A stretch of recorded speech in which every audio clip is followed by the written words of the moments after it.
आप जानते हैं कि आज रविवार और आज कांग्रेस पार्टी रामलीला मैदान में एक वोट चोरी के ऊपर रैली कर रही है।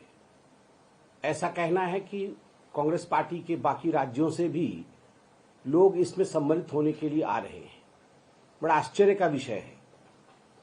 सदन और पार्लियामेंट जो लोकतंत्र का सबसे बड़ा मंदिर होता है, उस मंदिर में चर्चा होने के पश्चात, सघन चर्चा होने के पश्चात कांग्रेस पार्टी अब रैली कर रही है वोट चोरी को लेकर, एसआईआर को लेकर। आप सभी जानते हैं कि किस प्रकार इसी कांग्रेस पार्टी ने एसआईआर के ऊपर चर्चा करने के लिए आवेदन दिया था पार्लियामेंट में, और पार्लियामेंट में इलेक्शन रिफॉर्म्स को लेकर, जिसमें एसआईआर के विषय में सभी कांग्रेस पार्टी के वक्ताओं ने, सभी विपक्ष के वक्ताओं ने अपने मन की बात रखी, अपने विषय को रखा, वो हमने सुना है और उसका उत्तर माननीय गृह मंत्री जी ने भी दिया।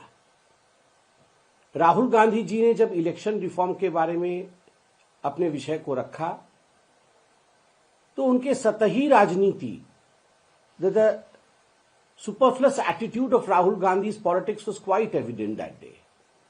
जो व्यक्ति हर दिन टी शर्ट पहनते थे, वह व्यक्ति उस दिन कुर्ता पजामा पहन के आए और उन्होंने एक बहुत बड़ा लेक्चर खादी के ऊपर दिया कि खादी जो है वो देश की आत्मा होती है। कांजीवरम साड़ी से लेकर बाकी सभी साड़ियों के विषय में और किस प्रकार फैब्रिक एक दूसरे से जुड़े हुए हैं, एक फैब्रिक के ऊपर हमें लेक्चर सुनने को मिला। अब देखिए, एक व्यक्ति जो कभी खादी नहीं पहनता है, एक व्यक्ति जो टी शर्ट पहनता है, वो केवल एक भाषण देने के लिए खादी पहन के आता है। उसी से ही राजनीति के असली रूप, असली रंग ढंग राहुल गांधी जी का ये मालूम पड़ता है। And he fabricated a story of SIR.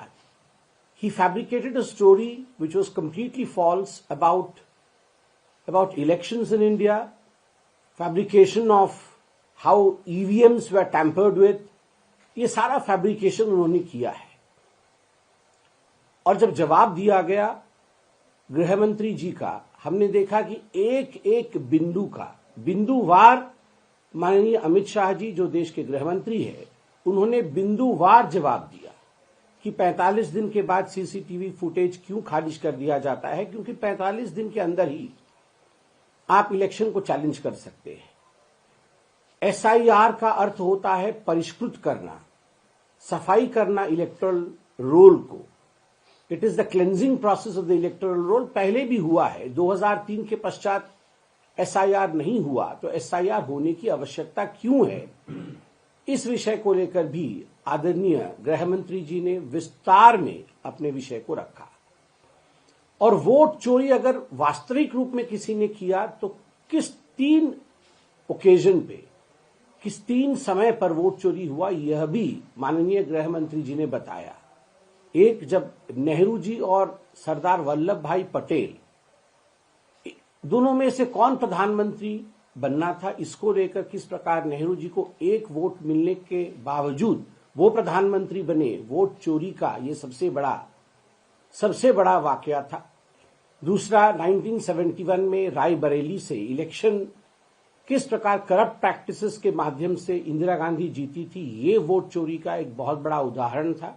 और तीसरा, अभी जो नोटिस इश्यू हुआ है दिल्ली के एक कोर्ट से आदरणीय सोनिया गांधी जी को, जिसमें 1980 में उनका नाम इलेक्टोरल रोल में दिल्ली में आता है, नई दिल्ली पार्लियामेंट्री कॉन्स्टिट्यूएंसी से, जबकि 83 में वो भारतवर्ष की नागरिक बनती है, तो स्वाभाविक रूप से यह वोट चोरी का विषय था।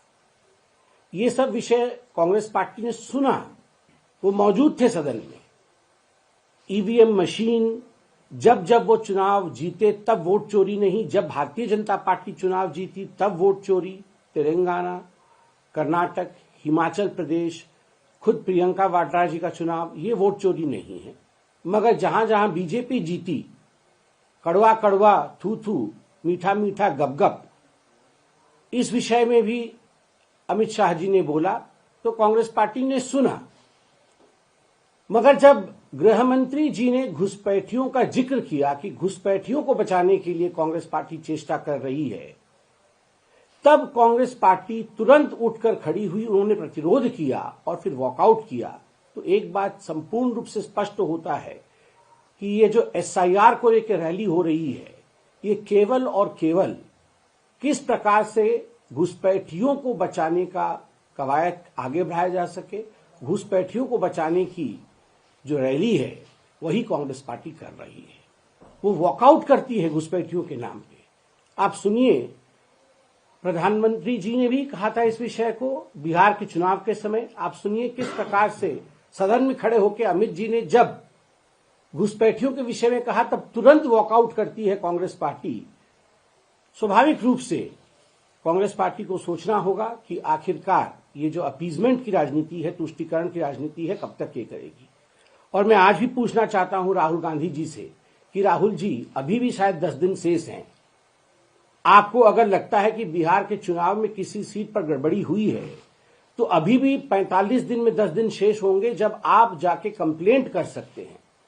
कोई कंप्लेंट नहीं, एक भी कोर्ट में केस नहीं, इलेक्शन कमीशन में एक भी किसी बूथ के ऊपर कंप्लेंट नहीं, मगर आप रैली कर रहे हैं। यही दिखाता है कि हाथ में वास्तविकता नहीं है, मगर एक भ्रम की स्थिति उत्पन्न करने की चेष्टा आप लोग कर रहे हैं।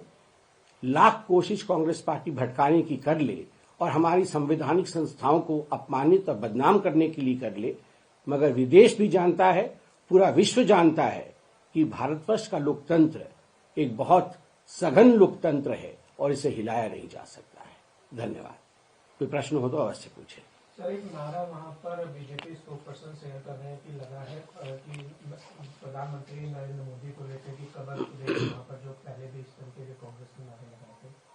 देखिए, आपका प्रश्न है कि अभी रामलीला मैदान में जो रैली कांग्रेस पार्टी की वोट चोरी को लेकर हो रही है, उसमें कांग्रेस पार्टी के कुछ लोगों ने नारा लगाया है मोदी जी को लेकर कि कबर खुदेगी। मैंने अभी व्यक्तिगत रूप से वह नारा नहीं सुना है, मगर चूंकि आपने प्रश्न पूछा है, मैं इसको तथ्यात्मक रूप से देखूंगा और इसमें अगर वास्तविकता है, इस प्रकार का नारा अगर लगा है, तो मुझे लगता है कांग्रेस अभी भी जान नहीं पा रही है। जब जब उन्होंने मोदी जी के खिलाफ गालियों का प्रयोग किया है, उनके परिवार के खिलाफ, उनकी माता जी को गाली दी है और व्यक्तिगत रूप से मोदी जी के लिए इन प्रकार के शब्दों का प्रयोग किया है, तब तब कांग्रेस को जनता ने नकारा है। अभी कुछ दिन पहले उनके एक प्रवक्ता ने मोदी जी के एआई वीडियो को डाला था, जिसमें मोदी जी को चाय ले लो करके दिखाया गया था। तो स्वाभाविक रूप से कांग्रेस पार्टी में मनीशंकर अय्यरों की कमी नहीं है। ये मनीशंकर अय्यर की मेंटालिटी है, जिसमें मोदी जी को गाली देना, अहंकार का झलकना और सबसे बड़ी बात है तुष्टीकरण की राजनीति के माध्यम से मोदी जी को नीचा दिखाने की कोशिश करना। मगर जनता जनार्दन जिससे प्यार करती है, जनता जनार्दन कभी भी उनके खिलाफ गाली नहीं सहती है। सर, प्रमोद तिवारी का एक बयान आया है रैली से रिलेटेड। उन्होंने कहा दिल्ली में आज ग्रैब फोर्स इसीलिए लगाया गया है कि लगता है कि गाड़ियां जो बाहर से कांग्रेस पार्टी के नेताओं की आ रही हैं, कार्यकर्ताओं की आ रही है, उन्हें रोका जाए। तो प्रदूषण को लेकर जो ग्रैब फोर्स लगा उसमें वो रैली से लिंक कर रहे हैं कि ग्रैब फोर्स इसलिए लगा कि गाड़ियां रोकी जा सकें। देखिए, ये जो ग्रैब फोर्स दिल्ली में लगी है, आपका प्रश्न है कि प्रमोद तिवारी जो कांग्रेस के बड़े नेता है, उनका आक्षेप है, उनका ये कहना है कि भारतीय जनता पार्टी की सरकार ने ग्रैब फोर्स इसलिए लगाया ताकि हम कांग्रेस की गाड़ियों को अंदर नहीं आने दे सके।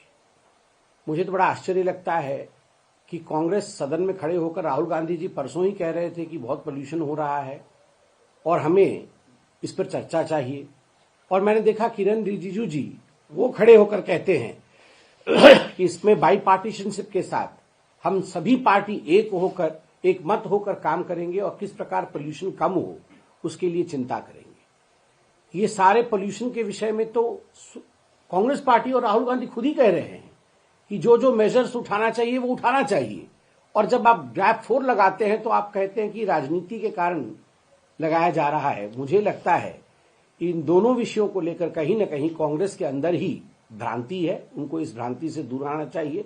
वैसे भी कोई लोग इनकी रैली में पार्टिसिपेट करने के लिए इच्छुक भी नहीं होंगे कि बहुत सारे लोग आ रहे हैं और हम उनको रोकने की चेष्टा कर रहे हैं, कदाचित ऐसा नहीं है।